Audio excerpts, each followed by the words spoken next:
back. And we're back. Talking about Middlewest. Oh, yeah. Volume 1. Loving it. By Skottie Young and Jorge Corona. Are those the only creators on this book? That's a great question. Who Jean-Francois Biolou on colors and Nate Picos of Blambot on lettering. Well, I think the lettering is great. I think it is too. I follow him on Facebook and he puts some really cool lettering stuff up. I like how subtle Wrench is. Like that's fun. That lettering's great. Yeah.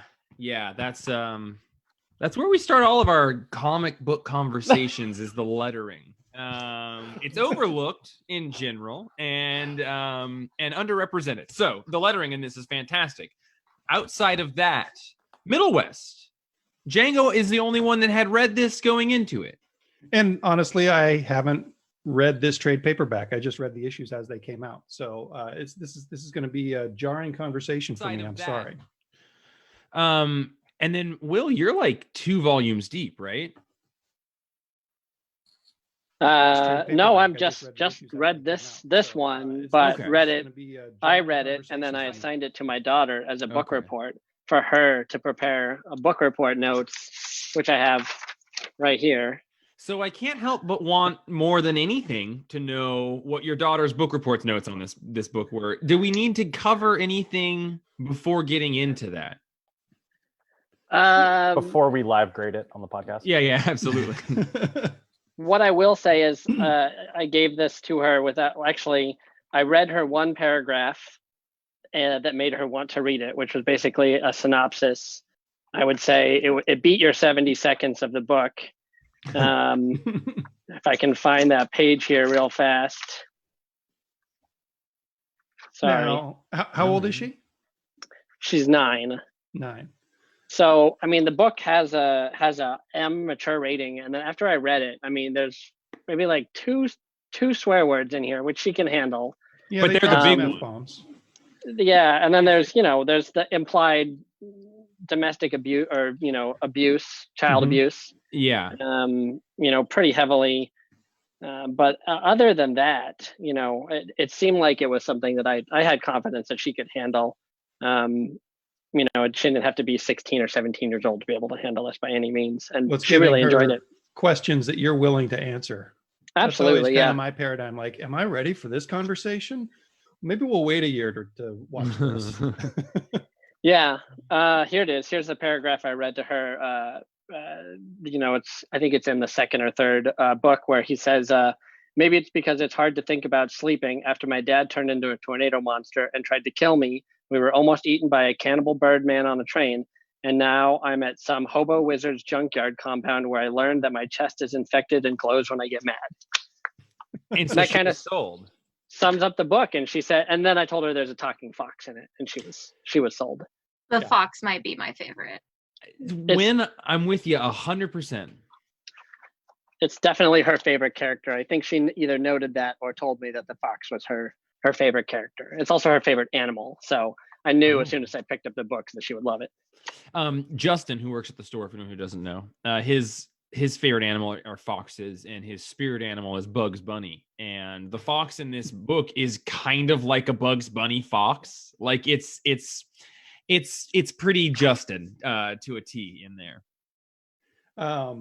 So yeah, I mean that's a great synopsis of the setup. Will, just that's a perfect recap for the story. I'm impressed with how much the art looks like Skottie Young's soul, while not being Skottie Young. Like it really nailed the kind of the quirkiness of his art without copying it, which I thought was really cool. Into the meat of it, I feel like it's pretty Skottie Younged out. I don't know. There were times in here where I don't know. It felt like around issue sharper, 4. Though? It is a little with bit. All the feet and stuff. It's not as cuddly. Yeah, there's some panels in here that just made which is not a complaint. It is amazing that you would be able to find anybody who can kind of channel the tone that Skottie Young channels, because it's so out there. This feels more hectic to me. I agree with the hectic side of it, which actually confused me at times too when you're not doing anything hectic. I wasn't sure what to feel. But Right. that's a question I kind of had in general. Is what you guys think? Like, what sort of an adventure are you as the reader strapping up to go on when you sit down to read this book? I'm not sure like where my headspace was supposed to be. Not that it's a bad thing, but I always associate Skottie Young with like kind of zany, and I don't know, vaudevillian, zany. Like the whole third issue. Yeah, I don't know. I have mixed feelings about him. Not at all like him as a person, but it's not often that the tone of a Skottie Young thing is a thing that I'm particularly into. And I felt that kind of heavily the first 2 or 3 issues of this. And then it wasn't until the scene where the Abel is like in issue 4, like he's maybe turned into the smoke monster, and then the fox, there's that shot of the fox head with his head, and he says, "No, you didn't." That line, that's when I was like, okay, I am into this, and I'm not emotionally prepared for something to happen to this fox. Like, Right. Huh. It's got like those like saga feels of just sort of like, I'm afraid to bond to any character because I don't know. It seems like it would be a really easy emotional beat to make me feel a lot by killing this fox, and don't do it. It's not an invitation, Mr. Young. Exactly. Yeah. Exactly. For me, I guess the feeling that I got, and this is probably going to sound like it doesn't match, and I've got no defense, but it feels almost like "Oh Brother, Where Art Thou" to me. Yes. Kind of like a That is a rural perfect adventure, comparison. lots of trains, but a little bit future-y sci-fi. Like things don't fit in the genre. It definitely has that Odyssey feel. Yeah, it's a vast adventure, and having read every single issue up to whatever's current, which is like number 13 or 16 or something, it just the adventure just keeps adventuring, and I really enjoy the way that the story has been structured, and that might be just because it kind of right out of the gate he hops a train and goes on a train adventure, which I'm a sucker for. And I think "Oh Brother" hits the feeling of riding the rails in the way that I want it to. So maybe that's why I'm comparing them. I want to go rewatch that movie. Yeah, me too. I haven't seen it since the theater. The theater. Yeah. I felt like it did a. Well, you are well due a rewatch. Yeah. I felt like it did a pretty good job kind of dropping in some of those, lighter fantasy elements without really distracting from what was going on. Like it made me curious about the things going on in the background, like all of the, whatever the energy, the pink things going on in the background that I'm sure they'll come to later. Yep. Just a lot of kind of interesting things going on in the background that made me curious, but it wasn't distracting. It didn't need to, it didn't take a bunch of time to explain it either, and it still kind of felt right. I thought we got a name for those at some point, like an atomizer or something. I don't think so. I think okay. That was one of my I know at favorite. one point the dad is fixing an evaporator, but I don't think that's what maybe happened. that's it was one of them mentioned something, but it wasn't the pink thing. Yeah. No. I know the line made me think of like Star Wars. So yeah, they do touch on those later on in the series, but that's one of the things that really grabbed me about this book was I guess just sort of how lived in and how complete this world was in the creators' minds, that they would have these mysterious energy sources and not even really bother to tell you about them. Like, this is what we have on top of our house. I wonder how much of that was Skottie Young or an artist and like embellishment thing. Like, do you think the script said, and make sure there's weird half-filled things of pink liquid everywhere, or like is that a thing that happened and then it kind of got incorporated into the story? I don't want to spoil anything, but it is a big part of the story. Yeah, I would imagine eventually. So. I like how, I don't know whether this would be Jorge or Skottie, but panels like this one where you have stuff in the foreground while we're happening and whatever we're doing is happening in the background. We probably had 2 or 3 of those throughout this trade, and I love that to make it feel like I'm just looking at things differently than just looking at the person. And it's like, is this thing in the foreground important? Is it not? It just, for as much as I think he's not Frank quietly, or even maybe on the higher end of like showing movement super well. I think that he struggles with that at times of when Abel falls out of a building, it feels a little bit like I just read 5 panels rather than reading a story. But I like some of his other panel work. I think like the panel work, I remember like when the first issue came out, we did talk about it on the podcast. The panel work in it is pretty unlike any typical paneling. Like it's not like J.H. Williams the third or like crazy like Javier Rodriguez, like, but it's not like a 9-panel grid. There's lots of like weird, just unusual shapes and layouts for like pages. Well, it's rarely shapes. It's because they're all still, almost everything is still quadratic. Like it's still but 4 angled things. Yeah, rectangular. Yeah, but just I guess this is a 6-panel page, but like this one over here is doing a whole other thing. I just really like someone who's clearly seems versed in the 9-panel grid, but doesn't feel beholden to it. Like they're just like when you're, I don't know, if I think about writing a comic or drawing a comic, it's always sort of like, where would I just draw 9 panels, or where would my brain start thinking about how to divide images up? And that's a whole sort of brain orientation, and to do it this uniquely, but also with this strong of a voice in it, I think is really impressive. Somebody on Facebook recently posted a link to a bunch of panel layouts that Jack Kirby had decided at some point were like tried and true panel layouts. And there's a book that you can download or something like that just has like, here's a 9-panel grid. Here's one big one on the top and 2 on the bottom. Here's a splash page. And I thought that was really an interesting way to look at comics with no story. Like how much story could you tell with just panels? Oh, like with no images in the panel? No images, just the panels. Well, we could probably get at least a handful of them, Django. One thing that I thought was interesting about the characters and the setting in this book, every time you meet somebody new, I kind of wonder who they are an allegory for. Like, is this an oracle? Is this a fury? Is this, is this Sharon on the River Styx?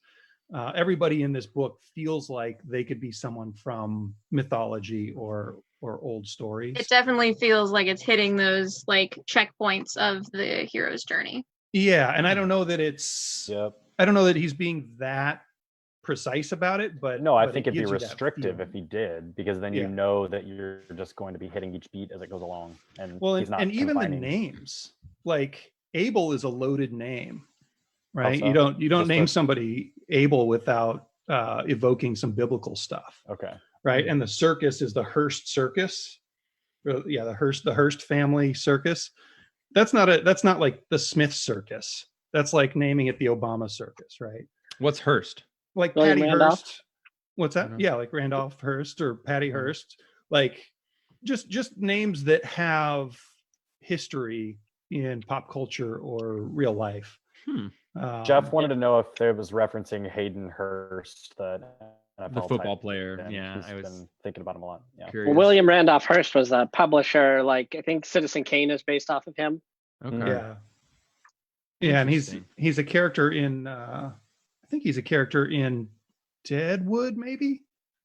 That sounds right. Yeah. Didn't read super far into anything in this, and I don't know. Probably because I haven't read a lot of Skottie Young's written work, and he hasn't done anything that has like blown my socks off. So yeah, I don't know. This series, I think the first couple issues, the flow of it is really interesting and almost a little bit dangerous from a creative perspective, because I only read the first issue when it originally came out, and I didn't feel very compelled to read any more of it. And on this read, I read the first issue, and then through the second issue, I was like, I don't know that I like this very much. And then in like issue 3, I started to like, some emotional beats happened, particularly probably issue 4, but agreed. I think the train stuff was the weakest for me. Yeah, like very, very almost frustrating. I was a little bit annoyed by the end of like issue 2 because I was like, what was all that for?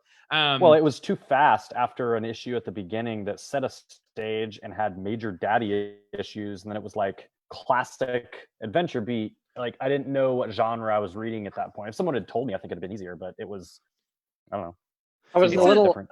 I was a little confused by like, I think that was kind of the first, further jump, Smoke Monster or whatever aside, the kind of the jump into how far deep the kind of the fantasy where it's the, the hobo cannibal bird monster, where I felt a little bit jarred on that. And then, kind of was left wondering, like, is this a character that's going to show back up, or is this a one and done type of thing? I kind of left a little bit of that string dangling there, where maybe later it's going to be something that picks up and there's something more to it, but otherwise it just felt out of place.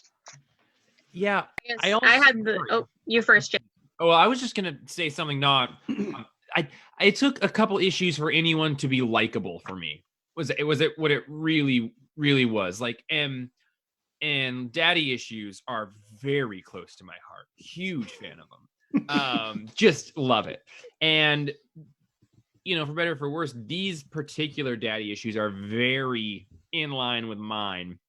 Just sort of that like the sins of the father and sort of that whole conversation expectations of like, type stuff. Expectations but like sort of father has anger issues and not that those are my daddy issues, but like that idea of inheritability for traits that are not admirable. So like there's a lot of fear within Abel that he's going to become his father, and like that's super relatable for me, but it took a couple issues for me to like get there with him. Like I don't know, the uncovering who the characters were took a little while, and it sort of brought up that question of like, how long does it take you to bond with the book that you love, and you need to give it time. And in this industry where so often Django and I will be reading like 15 issues a week and then needing to make kind of snap judgments about how many of those we want to continue 6 or 7 issues in. You got 4 pages. A lot. Well, yeah. And not that you definitely, everybody gets an issue, but a lot of things don't hit until like issue 4 or 5. Yeah. And this was one for me that definitely did. And then I excitedly took volume 2 home because I do want to resolve some of these issues in it. But I would say that the plotting of it and the time it took to bond with these characters didn't work in its favor for me. But I can have a hard time like latching on to characters. But you got there, or did you? I did. I did. I mean, Abel is growing on me. That fox on point. Like the scene. What do you like about him? His tail. Not saying that there's nothing likable, but like what is it? Like, oh, he's fickle. Well, like what else? He's a like, what's snarky little jerk. He's just got it. He's got that X factor. He's a snarky little jerk, but also this is what did it, is this panel. Where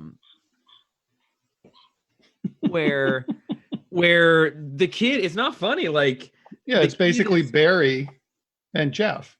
Yeah, I just like the super guilt of this kid like almost ruining this carnival that he's staying at, and he feels really guilty for being there but very grateful for it, but he doesn't have a super easy time making connections or feeling wanted. And then he's finally in a situation where he can feel wanted, and he's maybe about to screw it all up by letting his anger ruin it. And like he wants to say something to the effect of like, I didn't mean to do that, I'm sorry. But he didn't even need to say those words. The fox was just there. He was like, no, you didn't. Like, we know you didn't mean to do that. Don't worry. Like that character that's like a little fickle, but there and understands a person. That's like a very powerful character archetype for me, is like the person that doesn't need to have things explained to them, and they compassionately understand one another. And so that was the scene that really, to me, it's not just that he's a little brat, but he's and then right after that, there's some line to the effect of like, he's got to start cleaning the toilets, and he's like, Fox, you're not going to help me. He's like, no, I'm not going to follow. Like, he's like, but I'm here because of you. He's like, no, I gave you information to help you make choices, and the choices that you made got you here. There's no part. And I was like, man, I wish that I had that ability to distance myself from shitty situations. Just like, I'm so glad you don't. This is your trip. I'll be over here. But yeah, But when I went off on that tangent, I had interrupted you, Win. What were you going to say? Oh, I was going to say I had kind of the opposite reaction to issue 1. It caught me, and I loved the train sequence because I felt like, it was just getting me down this road of world building. Like, hey, they're hitchhiking, or they're bumming along on a train. Like, of course there's going to be scary people on, also doing the same thing. I definitely, like, obviously have not read volume 2 yet, but like, if the crow guy comes back, I would not be shocked. I felt like that was like a good, like, we might, never come back to this character, but also, like, how many times have we seen characters fall off trains and come back to, months later? Looking at you, Bucky Barnes. Seriously, I was thinking of a joke, like, how can I bring in the Winter Soldier at this point? Because who doesn't want to bring up the Winter Soldier? And then for the Fox, like, I have a weakness for adorable little snarky things, because I am an adorable little snarky. It's true. But I think, like, up until like issue 3 or 4, like, I'm gonna see if I can get that to show up at all. Like, this was my favorite panel. The, like, let's bring the drama down like 2 notches. Oh, I loved that line. I love that. Yeah, like, I think it's gonna be my new Facebook cover picture. That's cool. Yeah. Bye Orville Peck. Sorry, you've been kicked out of the running. But that's a good one too. Orville Peck did the soundtrack to Middlewest Volume 2. I hope you know. Oh my gosh, that would be so good. Don't even tease me right now. But I really loved it. I did kind of start to lose me in issue 2, just because I was like, I don't know where they're going here, and kind of similar to Jeff, like, I have a thing about daddy issues. Like, it's one that I'm always very wary of how it's going to be handled in fiction. And at least to the point that I read up to, which is like halfway through issue 6, I'm almost done with it. I both like the fact that, they're showing the dad having some regrets about his actions, but also, at least up to the point that I've read, it doesn't feel like it's trying to make me feel bad for him, or like he needs to get redemption, because that's something that personally drives me completely insane. I don't like. I felt like there was at least not unwarranted redemption. I like Zuko's redemption story arc in Avatar: Last Airbender, because it gives him a chance to, he was a little jerk too, and he did some really, really awful things trying to, impress his dad, and he gets to have that story arc of like facing the consequences and then making better choices. And like, maybe that's where this is headed. I don't know. Only volume 1, but like, I don't like to jump straight to, oh well, it's all is forgiven because the lovely bond of a father and son. Is that a dig at Star Wars? Will, what were you I mean, it wasn't originally, but now it might be. I'm all about that Star Wars discourse. I felt like they went, like, tried to give the slightest bit of empathy towards the father, towards, I don't know if it's the 5th. It's the 5th book. We kind of feel bad for the way that Abel is reacting to the bicycle being delivered. I kind of feel a little bit of empathy towards him, like, feeling like, well, I have questions, like, why did the mom leave? And then, the dad's kind of just feeling like, oh, he worked really hard for this bike, but then he just totally overreacts, and you lose any sort of sympathy they maybe were trying to develop a little bit of a spud of. It goes, completely out the window there. But it was like they planted a little seed there, I think, to kind of come back to, what happened with the kid's mom? What happened with Abel's mom? Why did she leave? Why is the dad there? And is that's causing him to hold on to all this extra anger and resentment because of, some reason that she left? Well, I wouldn't even be super surprised if, like, his dad maybe bought him the bike and then got angry that he assumed it was his mom, like. Oh, there wasn't a label on it, so clearly, yeah, I could see that. I think that's yeah. That would make the whole thing with the post person not really make a lot of sense, because he's like, there's no return address. So. Yeah, unless it's Santa Claus. It was Christmas. Right. Yeah, I think it could work. They just like Christmas. They like Skottie Young, like, he doesn't pull any punches in making that dad do like horrible shit. There's scenes in there in this book that are like horrible things to watch and read, and that's a thing that happens in fiction, like where some things just, I don't know, have that like the horrible dude, like the abusive male as a character that just makes me like super uncomfortable. And yeah, I can really identify with aspects of those stories. So it's like, all right, this road trip, this story road trip is going to be out this, and it's like, okay, do I get in the car or not? And like, because I can't just kind of like not be affected by that stuff. So it's either like I'm getting in here and we're going to feel bad. And like this book, like there was definitely some scenes, like the scene where,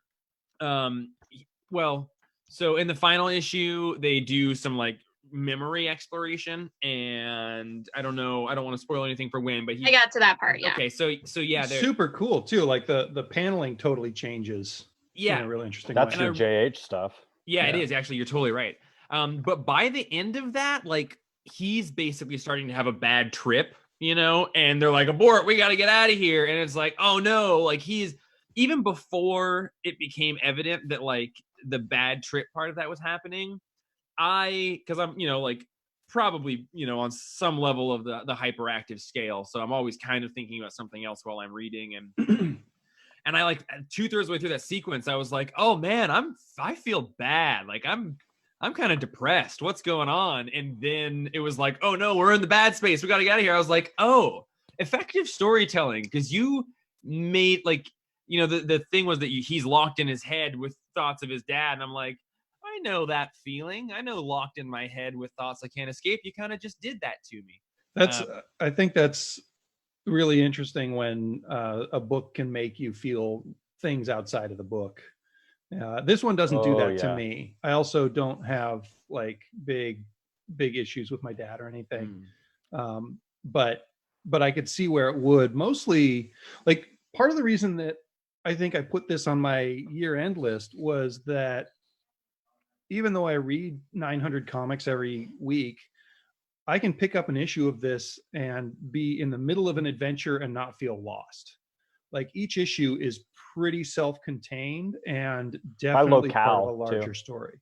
Which helped by locale, that it really felt like that during this too, which was which I think would have made it more fun to read, not more fun to read, but unique reading issue by issue like you did. Yeah, that would be fun, like the carnival issue, the whatever. Right, and volume 3 or 4, wherever the regular series is now, is more centering around one location, but it always feels like a temporary situation if he spends more than an issue in a place.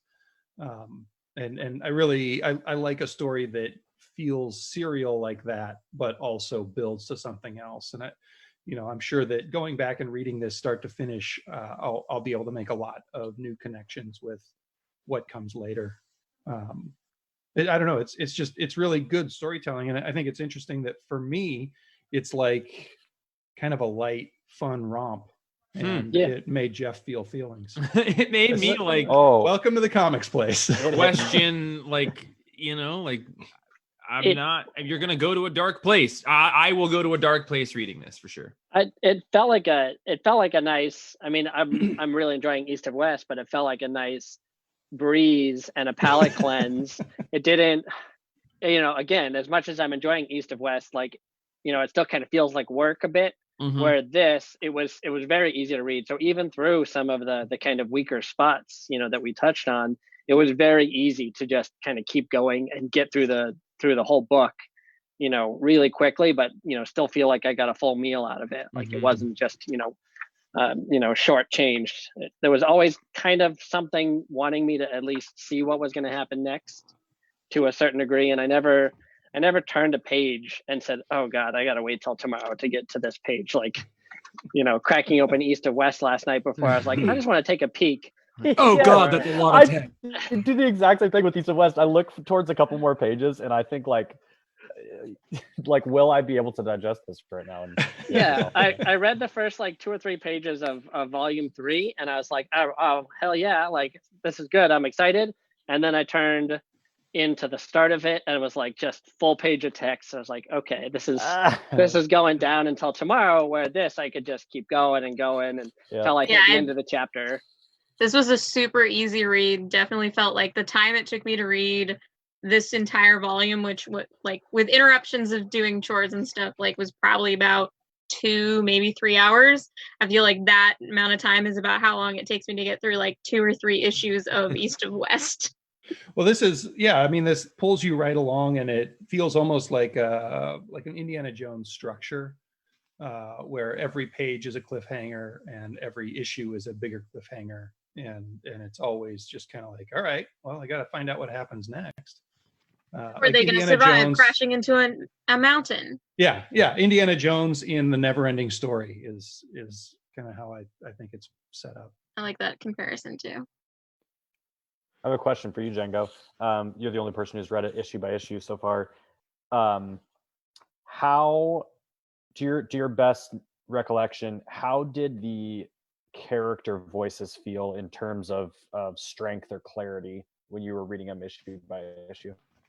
I mean, I think the Fox has a real solid voice. I think that Abel does also, and his dad does. A lot of the people that he meets along the way kind of mush together in my head at this point.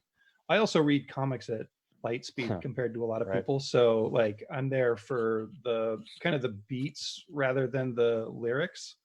So I don't know if I'm the best person to ask. Well, what the other 3 you think for voices? I mean, transparently, it felt thin, and the Fox clearly had a voice, and Dad clearly had a voice. Wasn't sure what I was supposed to think of Abel for a while. I think that might be purposeful, but I'm not sure about the rest of the characters, whether I'm supposed to know them or not.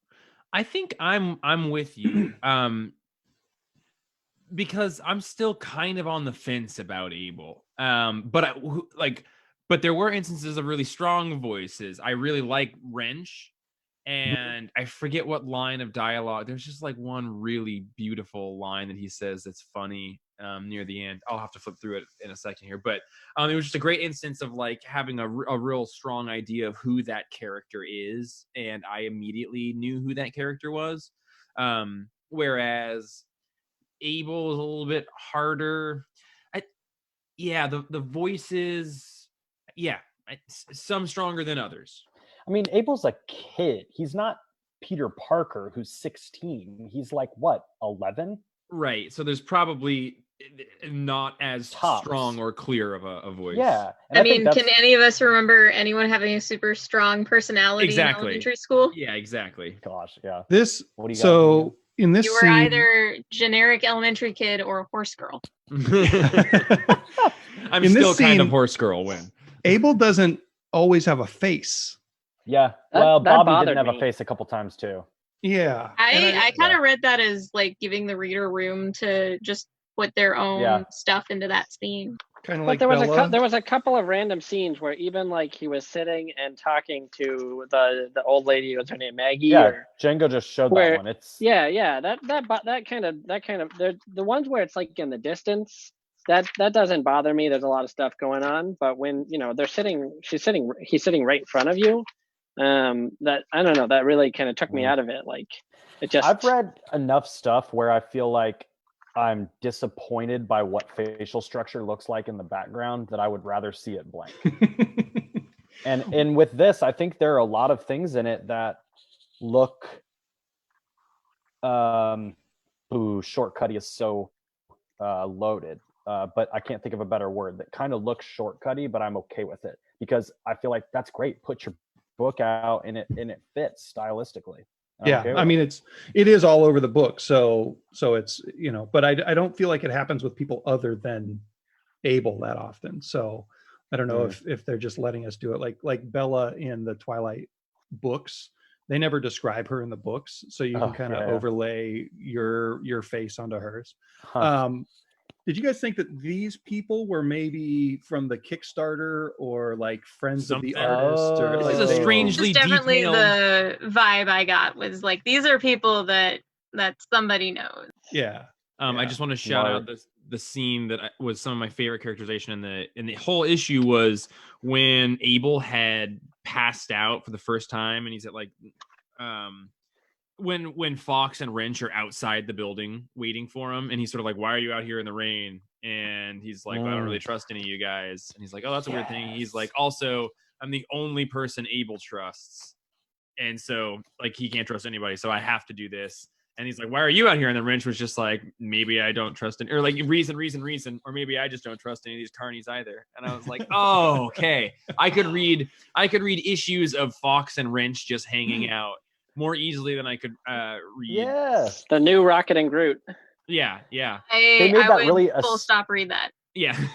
yeah. Like they even, I mean, it was witty, but they made that like, I mean, almost like profound discussion on length of time relating to trust, like familiarity relating to trust, and yeah, it was super rad. And actually what I'm realizing is one of the things I love so much about the panels is that none of the panels are drawn. There's no panel border anywhere. Like if you flip through it, it's just like inked image until white border between panels. And I really like that. Just like on your average page like this, like it's masked off instead of instead of having black lines around them. And that seems like something that Jonathan Hickman would do in his books for graphic design purposes or something. Like never do a border, like panel border again. We don't need them. We're post border. Of course he is. Only the rest of the world was. Mm-hmm. They'll catch up or they'll die. Yeah. So I kind of ripped on Skottie a touch for his voices. I don't know if those will get better or if maybe I'm supposed to not be clear. I don't think it was any worse than something that you'd read in a Bendis book. So maybe not. Yeah.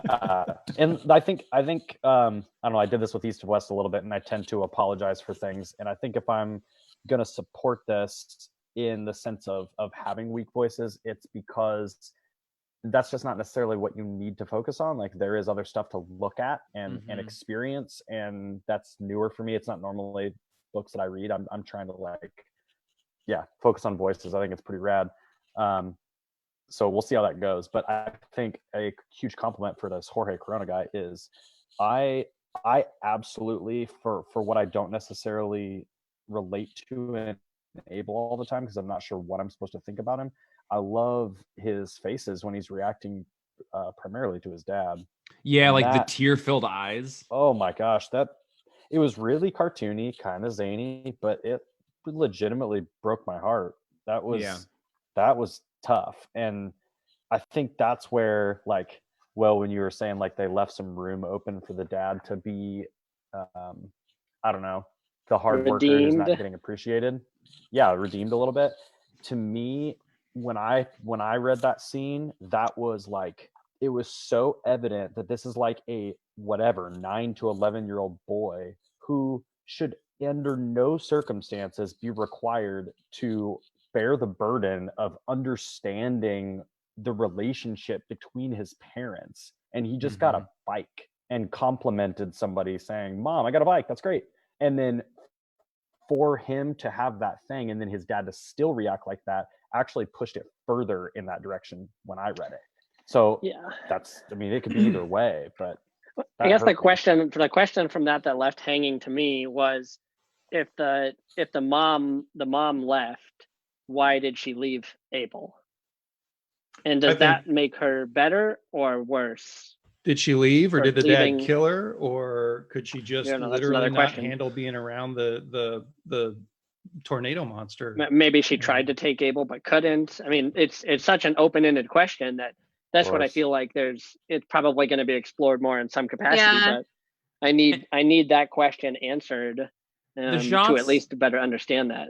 The shots, like in the flashback sequences, like there's some instances of like the dad seemingly very angry or abusive towards the mom, which to me answers the question of like, well, did she leave Abel? Or like, it's like, no, you're a jerk. I mean, left that, or maybe he's asking why'd you yell at mommy and stuff like that. Yeah, like in that first issue when he's trying to convince Abel that she left because of Abel, like there is in no world that he seems like a reliable narrator in that instance. Yeah. What do you guys think that in this shot of the family with like a drawn head over the mom's face, what do you think that looks like? It would probably have been drawn by Abel. I wonder why he would have drawn the face of somebody and stuck it over the picture of the mom. Maybe it's just in his memory and he doesn't have a. Well, no, because we see her in other. Yeah, I don't know. Well, no, the implication would be that in that panel or that in the picture frame that Jeff just showed, that is Abel seeing it like that. And then like the big red image in the middle is like just Jorge showing the reader what they look like. Maybe, yeah, I don't know. Maybe we'll get some follow up on They're also notes and faces. I mean, there's also like these thorny vines growing all over everything, and then like the rose petals. Like it feels like there's a lot of kind of hidden significance here that later on we'll right. Maybe when you put the black and the red rose petals together, it'll make everybody go crazy. Is that a reference to the message? Jeff? Batman R.I.P. Oh, come on, buddy! Come on. I was thinking of East to West. I thought he was going to make the same joke I was. Couldn't see anything other than Batman R.I.P. Yeah. Looking at this stuff. Checkerboard. Oh my gosh. It bears mentioning that like fantasy is always kind of a struggle for me.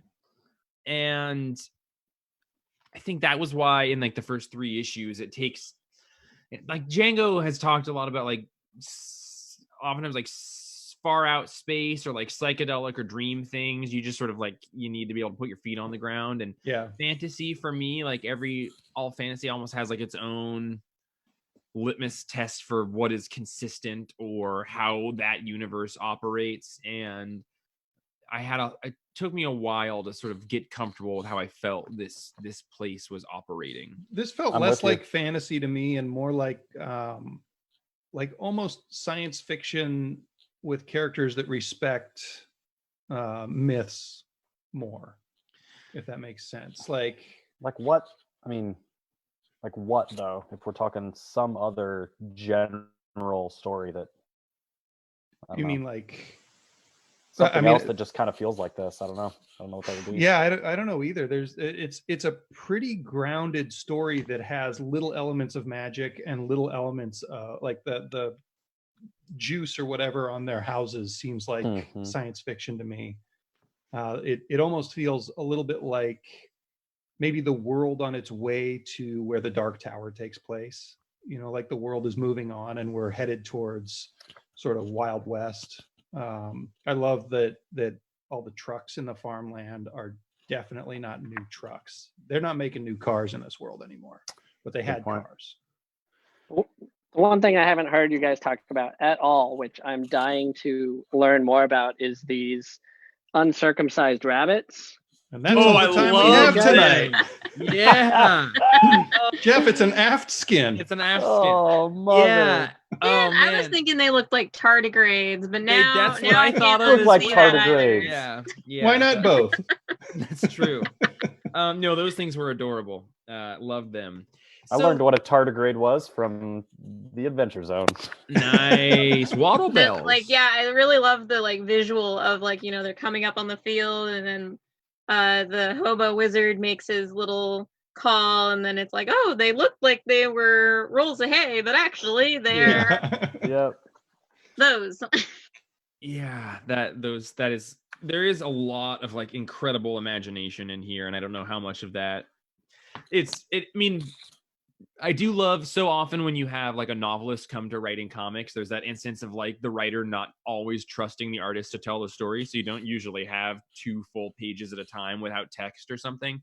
And this is so wonderfully the opposite in that I just loved that in issue 2, there's at least half page at a time, but as it goes on, a couple pages at a time without text. And it's just sort of Skottie Young probably just being well, I love when I get to draw whatever I want without I'm just in. Right. I like that strength of relationship and that the confidence in the art that Skottie has without needing to throw words in to make sure that everyone gets what's going on. The architecture of everybody's weird cobbled together houses really, really appeals to me. I would live in any one of these houses. They kind of remind me of the way that the house in Sometimes a Great Notion fits in my head. I don't know if you guys have ever read that, but it's just this house that as the family grew, this guy had to build onto his house. And at this point it's getting ready to fall into the river. And you can just imagine all these little tiny rooms that he built and the kids grew out of. And then they had another kid and they had to build another big room on top. And I've always wanted to live in a school bus 4 stories off the ground. Tangentially. I sold a That's house one of in the- Cedar Woolley looked like this one time. Built the thing out of like tin, and it had mannequins everywhere. It was weird, man. Was it Yeah. Django's house? It was Jeffrey Bourne's house. Oh.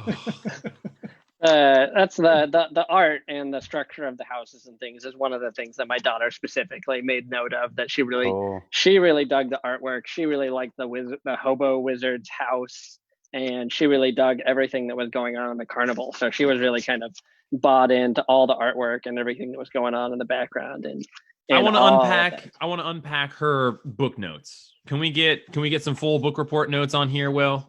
So I spent a bunch of time, and I'm still not sure if I'm happy with the structure of this one. Trying to find book report template or form online. But I thought you were just basically- talking about the flow of her ideas. I was like, You're ripping it to shreds. maybe let her figure it out. But she gave me the setting and the main characters and a summary. Her summary is Abel's dad turns into a giant tornado, so Abel runs away with his friend Ish. She calls him friend Ish Fox, who is in fact a fox. They go on an adventure together to crazy places, fair, giant wizard hut, etc. She noted her favorite parts of the book are when Abel turns into a tornado, when the robot says that is an appropriate reaction to your current predicament. Mhm. She really dug when he was about to cuss, and then he cut him off and said that's an appropriate reaction. And then she really dug it when they went into Abel's memory at the end. I guess she really thought that was interesting. She said she recommended to a friend. The artwork is good, has a very good story and plot line, and she thinks that all of her friends would like it too. Well, let's get her lock and key next. Oh God. Oh, We actually watched the entire first season of Lock and Key, and I was actually really curious if that was if the book is more mature or on that same level. The violence is a little more visceral, and it's probably a little more blunt with the high school kids being dicks. But it's probably one of my top 10 favorite comics.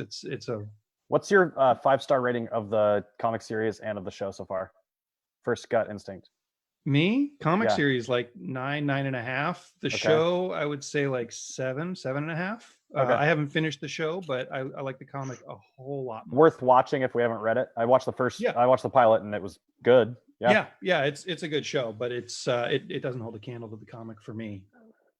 I watched the show with my wife and both of my kids, and my kids loved it. I thought it was, decent enough. We watched it all the way through, but they really loved it, and they can't wait for the next season of it. And then after that, we use that as a jumping off point, and now my kids are watching Stranger Things and handling that pretty well for a 6 and 9-year-old. So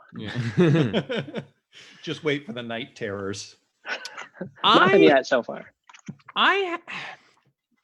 And I wouldn't like lump this into like young adult fiction or anything, or maybe it is. I don't know. But without knowing like the boundaries for that term or that genre, a feeling I can oftentimes have when like reading books like this one or with characters from like a similar age range or even in like the slightly older age range is like a kind of, and I don't want it to sound insulting at all, but maybe like almost like a sort of, I get the thinly veiled metaphor for like this tornado and the storm and the chest and then, like the combat of feeling your emotions. And then do we fight these things or like, probably the way to not become a tornado is to accept that some of them are always going to be there and you need to let, not fight the feeling. And I guess, I don't know.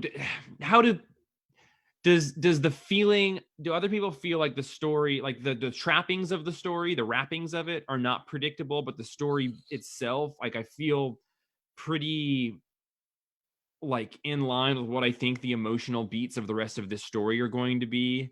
Did anybody else feel that way, or is that a thing that you do feel in things? Is that a turn off for people? Is that like, does everything need to be a brand new, like Hickman-esque, like what the hell is this going to be? Because like those are my favorite things, but I also then try and that's a battle that I can often have when reading books. Like, so basically, like how closely it's going to align with like what you're expecting the story to do. And like I think a lot of young adult fiction, it can a lot of times be sort of dealing with like the messages of sort of like pro-social interaction, like how to get along with other people better or how to get along with yourself better. And I guess that is stuff that I've spent a huge amount of time in my life focused on, like in school or what I wanted my profession to be, or just where my brain naturally goes. Training your partner. Sure, my business partner. But like, so yeah, like you'd said, Win, but not like, oh, I can tell what this story is going to be, so I don't want to read it. But like, because there is so much of it that's not going to be there. I guess I'm curious how predictable parts of this feel to people, does that tire anybody out or make them less excited to read it? There's a comfort to kind of understanding what the shape of a story that you're reading or watching is going to be. And I think that a lot of times people get upset when they think that they know sort of where something's heading and it doesn't end up doing that. I think that that's part of what bugged people about some of the Star Wars movies and some like modern, not really remakes, but continuations of stories that people loved. If they don't fit in the box that they've written in the first 10 minutes of watching the movie, they have a hard time with it. And I think it's kind of a good thing to be able to have an idea of where something's going. I don't get that feeling from this book, I guess, on a granular level, although I've got a pretty good concept of where it's going to end. But every issue has surprises for me, and the journey is definitely not something that I expect on any given issue. I think it depends on what it is specifically that you're reading to, and then are you having fun while you're doing it? Is it a popcorn movie that you're going to see that all the beats, but you're there for the ride anyway? Or do you want your expectations subverted in every turn? And I think if I'm gonna read a Batman book where I've read a lot of the same, there's a lot of the same Batman stories over and over, if it's just a cookie cutter Batman story, I'm probably less interested and excited about it. But if it's something else that's kind of along for the ride, then yeah, I might be more interested. And I like some other things and some other changes that are happening when you're reading something that maybe might be more familiar. So maybe I'm in like a minority where I enjoy Star Wars taking a new direction and trying something different for a change, where a lot of people hated the subversion of expectations. But if it's something else that's just a fun popcorn ride, then I'm all on board for it, and just here to turn my brain off and have some fun with it. And I know where it's going to go to a degree and what's going to happen, but still kind of a lot of fun along the way. Yeah, as far as like the storytelling structure goes, I definitely do feel like I'm familiar with the structure. By no means like do I feel like I know where it's going to end yet as of like volume 1. As far as like the like emotional part, like, oh look, like he's going to spend like, what is it, like a month with this group of carnies and learn how to relate to people and how to be like, sociable. Like I do feel that, because I also was like one of those kids who like, I started public school late. I'd been homeschooled for the first like, I don't know, however many years before second grade. So like I do get that part a lot, and like definitely like that was not my experience of like getting to know how to interact with people. But does that lessen your desire to have read it, having been in obviously not the same situation, but like kind of almost an analogy for that situation of like, if the world is like public school and joining that late, does that, like having a familiarity with the struggles of trying to relate to people, does that make the thrust of this story less interesting to you or more interesting to you? I would say I find it just an interesting thing to explore. I wouldn't say more or less, just because that's not like, thankfully, like my transition to that kind of like group social situation kind of thing happened long enough ago that I've well gotten over most of my external issues with it. My internal social anxiety. Would like to have a talk later about that. But like just kind of going with the flow is not something that I've actively thought about for a long time. So like I found it an interesting thing to show, but it didn't really affect my interest in the overall story as much as like my concern over, okay, are they gonna try to make me feel like this abusive father has room for redemption? Right. Without giving me a reason to think that. So yeah, that part of the story about like seeing the predictableness of like where that portion might be going doesn't really bother me, put me off, or put me on. I remember like after the first issue on the podcast, Django, I forget what it was, but both of us put out a thing of like, what I really hope is that in 7 issues, this series is not about blank. And both of us had, and I forget what one of like each of ours words, but one of us said, what I hope this isn't about is the father becoming relatable and getting redemption in all of this, because I think that they too effectively make him despicable, that like I'm not super interested in his redemption. Yeah, I think the only thing that they could do that would let them get away with that would be to unzipper his dad from the monster. You know, if it's actually a monster, and I don't think even at the point that I'm in that we've got an idea of what's actually inside the dad, but like if he's possessed or something like that, then that'll make it a little more gray and probably give the option of the story to redeem the man without the beast. But I hope it's that not it at doesn't that go point that yet. way. Yeah. No, I don't think so. That would frustrate me too, because you've seen the dad just act as a person, and you've seen Abel just act as a person. And those are very different people. Yeah. And yeah, it's hopefully they stick with that.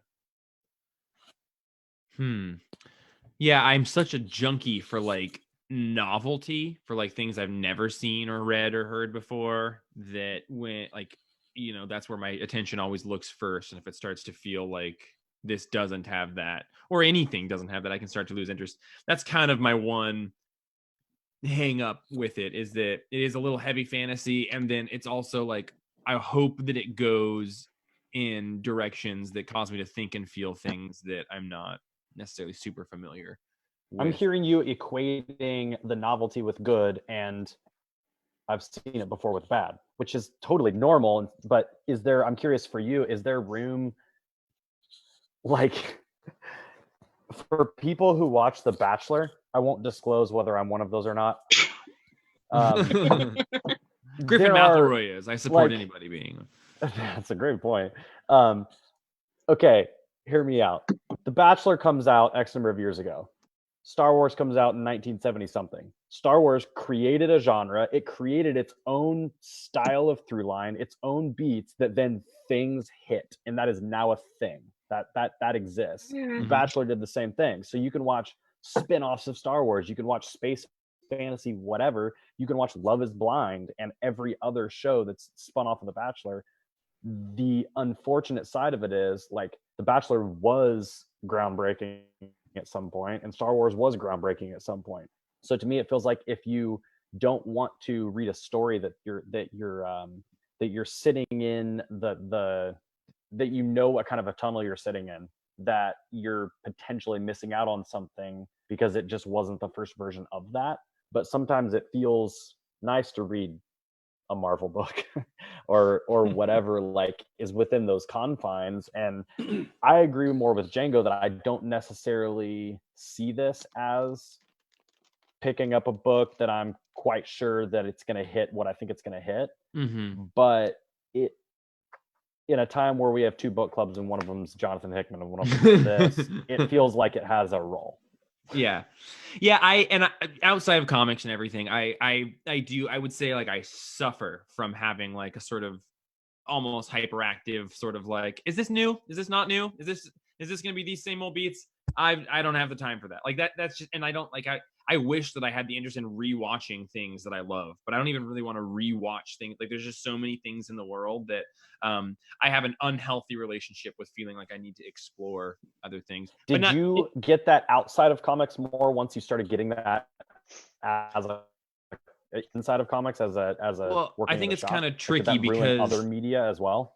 Well, I think it did create an enhanced sort of desire to be reading new things because there's always new things coming out every week. Wynn has worked at a comic shop as well. I'm not sure if they can speak to like sort of that, the addiction that comes with that. Well, and we count on you guys for that, and you know that, like, you are fulfilling a role there that you just kind of need to do for a while. But one of the things that really made me fall in love with comics was that I found a pocket of ideas that I had never seen addressed in anything else.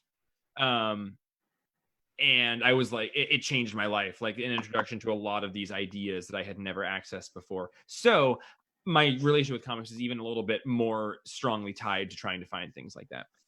Yeah, I can understand. I can understand kind of that drive and feeling like getting stuck in that rut. That's kind of what happened to me. I think I was just, subscribed to a bunch of the same Marvel books for a long time, and I was just reading a random issue of the current run of Spider-Man, and I was enjoying all of it. And then all of a sudden I was just like in the middle of the issue, I was like, I don't care about this anymore. Like I don't care it's the same cycle over and over. And so I still read more Marvel books than anything else, but I put a lot of those aside and started picking up a lot of the different Image and Dark Horse and asking for your guys' recommendations, because even though sometimes it's a lot of the same story beats, it takes me into, a different universe where there's, just different characters and different things going on. And even though it may be similar stuff, just that adjacent move to another universe, makes it just that much more interesting. Even though I love Spider-Man, I want a different Spider-Man story, or I don't want any Spider-Man story at all.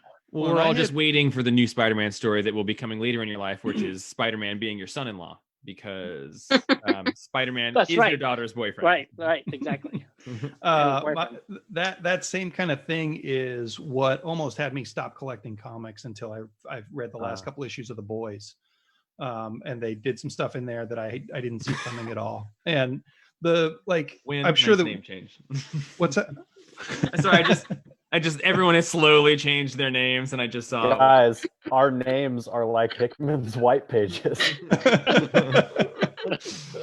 I think we've probably talked about this on the podcast quite a bit, but just the idea that comics are one of the lowest barriers to putting a creative test balloon out there. So like, Skottie Young and Jorge Corona can make this comic and do whatever they want with it, and it costs them a month or two of their lives and a few $1,000s, where a book, like a novel, costs you a year or more of your life, and a movie costs all these people and all this money. And so just to get a story out there, to find a story that you haven't experienced before, I think comics are the easiest way to do that.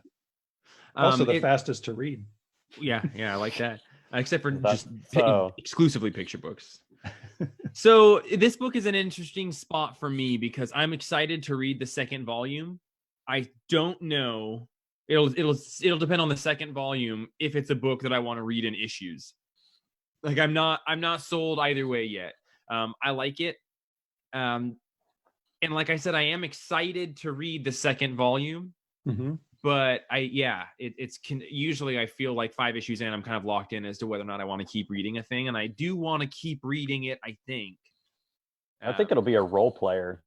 If I put myself in your shoes, it's if you didn't read some other fantasy already that week, or somebody didn't require you to, or if, you need a break from 4 Hickman books or something, like I think it could fit. And I could see myself wanting to live in this world a little bit. But if I have that role filled already, I don't know if I'd get there. If the fox gets killed, I'm out. Definitely. That's just because you can doesn't mean you should. I think this guy with the Tim Sale teeth is gonna eat him. Oh God, Nathan Butcher! That was such a topical comic book, like just a learned thing to say. What an observation! I loved it. That was great. Well, does anybody else have any other thoughts on Middlewest before we talk about our next book? Not for tonight, but our next non-East to West. I was gonna This- say I haven't finished rereading. Everybody finished East of West Volume 3, right? No, come on, that's what we're doing now. We preamble with Middlewest, and then we head to One the moment. East and West. Yeah, We just a quick- pre-gamed and now we're gonna game. I am a little disappointed that I'm not sure what I hope for. I have a conversation with a couple other friends in one like aspect of our lives where we talk about being expectant a lot. Like, what are you expectant for? Mhm. I don't know.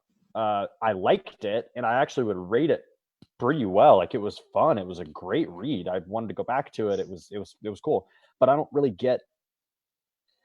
So when I read the first issue, finished it, and then I didn't read it till the next night, and I had a hard time like with the book on my desk next to me, like getting off of Pokemon Go and like not watching The Office and like opening it up again because I didn't.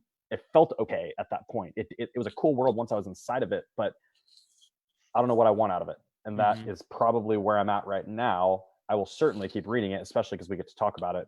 But yeah, that's kind of what this book gained a lot by me being able to talk about it. I think to be able to put myself in the right mindset for it. Can we nothing else? I'll tell you that the next 3 volumes are good. Well, there's only 2 paperbacks so far, but there are 3 volumes of issues. Yeah. Can we all be doing 1 through 10s? Can I get a 1 out of 1 to 10 from everybody? You feel free to do a 0.5 in there if you want, or whatever you want, but I would love a 1 to 10 from everybody. Gonna do a 7.5, ending reading 7.5 as well. volume 2. You are gonna read volume 2? I just put it in order at your website, so. Nice. I'd give it an 8. I don't know that this volume specifically gets an 8, but the series for me gets an 8. And not for any high-minded reason, just that I like reading it every time, and I don't have a lot of comics that I have made it 16 issues into, and this is one of them. So it's got to be good. I'd give it an 8 as well. I think, just how easy a read. I'm interested to see what happens next. At no point did I say, what am I doing? Why am I reading this? And, I was able to enjoy it with my daughter as well. Despite the M rating, she read it, she enjoyed it, and, gave us something extra to talk about, give her some extra homework to do in a time where there's no homework. She was able to read comics and have to get homework done at the same time. And get to have something in common with her dad. That's pretty cool. And have something for us to kind of talk about as she was, reading through it. She'd come and tell me something she liked or show me something that she liked. And, there's not a lot of comic books. She reads a lot of comic books, but there's not a lot of things right now that we read the same of, believe it or not. So it was nice to have one that we could both read together and talk about. Nice. And Nathan, what's your score, Nathan Jeff? Nathan Jeff, I'll give you my score first, so you don't think I'm being withholding, but I'm going to convolute it a little bit. Oh, I am going to give it a 7, and I'm going to give issue 1 a 9, and anything that makes me feel anything that I felt in issue 9 or in issue 1 or anything along that storyline has been a 9 all the way through. But I'd say that like anything that I didn't know where to put is a 6. I think I'm a little bit not maybe into Skottie Young that much, but the art I'm all about. So it was sustainable for me when we were in parts of it that I wasn't feeling anything, because it was real fun to look at, and I think it was cool. That would keep me reading it because it's unique and fun and cool. Yeah, I feel very in line with your thoughts about it, Nathan. I think those were well put. Okay, so the question becomes: there is a second volume of this. Next week, we're going to be talking about East of West Volume 3. The following week, do we want to talk about Middlewest Volume 2, or do we want to pick another Volume 1? I vote for another Volume 1. I like that idea, but I also am totally supportive of people if they want to continue down the train. The train. That like in issue 1 wasn't intentional. I think it would be an interesting test for this book for us to not talk about it in the next book club after East of West Volume 3, and then see if we want to later, or if that we're not just riding the train. Yeah. The one thing I was actually curious if we were going to get an hour plus worth of discussion about the book. Uh-huh. Just, I mean, as fun as it was, I wasn't sure if there was enough meat for us to talk about it for an hour plus, and we surpassed that. We've done it. But I was almost going to suggest, like, if we touched on volume 2 even for like 15 minutes or 20 minutes, and did two, volume 2 and volume 1 of something else. Actually, maybe a really good idea would be to do East of West Volume 3 next week, and then another Volume 1 the following week, and then maybe the week after that we could do Volume 2 of Middlewest and the Volume 2 of whatever one we do after East of West, and do like a half and half twofer, so that way. Yeah, Volume 2 kinda... discussions should be a little bit lighter anyway, because we're not establishing every thought about the whole concept. Okay. Yeah. Yeah, East of West. Well, that is, all of them are going to be long.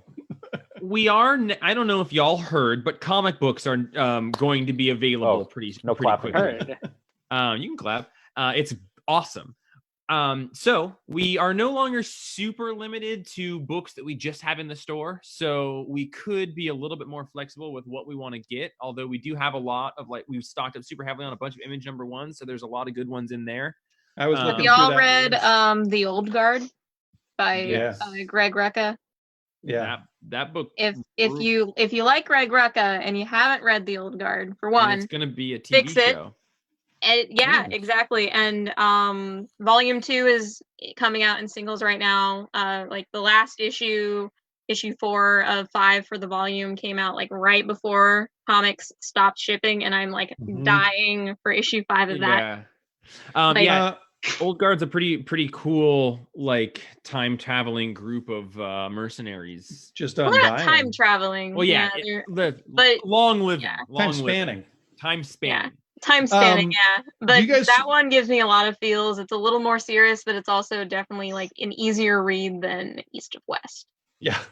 Well, we'll do East of West Volume 3 next Monday at 8. And if people want to email Jeff, actually, what we should do is we should just do a Facebook poll. Can we do a thing where we put like 5 books up and then people can vote on it? Isn't that a thing? Yeah, and if you all have any hot suggestions, shoot them over to us and we'll include them on the poll. Whatever, but yeah, I'll throw Gideon Falls into that. Oh, yes. Gideon Falls, Ice Cream Man, and Skyward were on the top of my list of things that are light and fun to read. Cool. Well, so we'll not probably... that Gideon Falls is light or fun. Probably maybe left of Marvel DC stuff, but cool. Well, yeah, everyone, Gideon Falls and Old Guard will throw on there. Nathan, if you think of anything, and then we'll get a post up in the next couple of days and we'll vote on for what the week after East of West Volume 3 will be. Woohoo! Thank you guys all so much. It's wonderful to see you. You're such wonderful people. Thank you for playing this game with us. Wave. I'm Jeff. Double wave. I'm also Jeff. I'm also Jeff. Oh, God. And I might be. I'm also Jeff. This is bad. All right. Bye, Jeff. It's good to see you all.